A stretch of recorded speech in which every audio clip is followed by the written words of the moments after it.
তো বিষয়টা দেখেন, মানুষ কতটুকু মেন্টালি সমস্যা হলে মানুষ এই ধরনের কাজগুলা করে। মানুষ কতটা মেন্টালি, মানে মানুষ কতটুকু মেন্টালি সমস্যা থাকলে এই ধরনের কাজগুলা করে। তো আগে শুনতাম ছেলেরা মেয়েদেরকে বিয়ে করে এবং ছেলেদের টানে মেয়েরা চলে আসে বা মেয়েদের টানে ছেলেরা চলে আসে, এগুলো এখন শুনতাম। এখন দেখি ভাই মেয়েরা মেয়েরা বিয়ে করছে, মেয়েরা মেয়েরা ভালোবাসার টান, ভাই এটা কেমন ধরনের পাগলামি, আমি কিছু বুঝি না। হইতে পারে তাদের কোনো মেন্টালিং সমস্যা বা তাদের কোনো মানসিক কোনো রোগ আছে, কিন্তু আমার লাইফে ভাই আমি কখনো, হ্যাঁ কিছুদিন আগে এই ঘটনাগুলো শুনছি বা ইতিমধ্যে সোশ্যাল মিডিয়াতে এই ধরনের ঘটনাগুলা বা ভাইরাল হয়েছে বা দেখছেন অনেকে বা ভিডিওগুলো দেখতে পাচ্ছেন।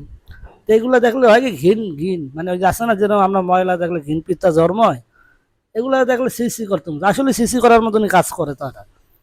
মানে মেয়ে মেয়ে কখনো বিয়ে করে, নাউজুবিল্লাহ আস্তাগফিরুল্লাহ, আমি কখনো এই ধরনের ঘটনা দেখিও নাই।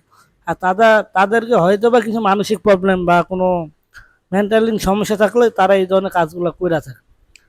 এখন সমাজ কিভাবে নেবে বা সমাজ কি চোখে নেবে সেটা আমি জানি না, আর সমাজ ভালো চোখে না নেওয়ারই কথা। আপনি যদি সমাজে উল্টাপাল্টা কাজ করেন বা যাই হোক, এটা কেউ কি নেবে, মাইনা নেবে?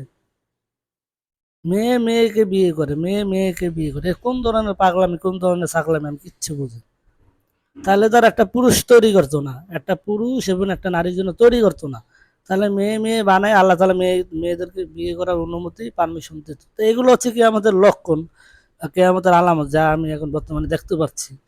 তো এরা কে কোন কোন কোন নজরে নেবেন আমি বলতে পারি না, তবে এটা কমেন্ট করে অবশ্যই জানাবেন। এই যে তারা যে কাজগুলো করলো, মোংলা থেকে চলে আসলো, মানে মোংলার মেয়ে এবং হচ্ছে সম্ভবত বরিশাল বা এরকম, সেই মেয়েটা হবে, তাদের বাসায় চলে আসে, সে আবার বিয়ে দাবিও করতেছে।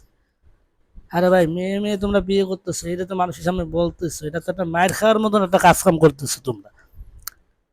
তো জানি না, আর কিছু বলার না, আমার ভাষা নেই। বাংলাদেশে যে একের পর এক ঘটনাগুলো ঘটছে, মানে এগুলা মানে দেখার পরে ভাই মন মানসিকতা এবং ভাষা কোনোটাই থাকে না।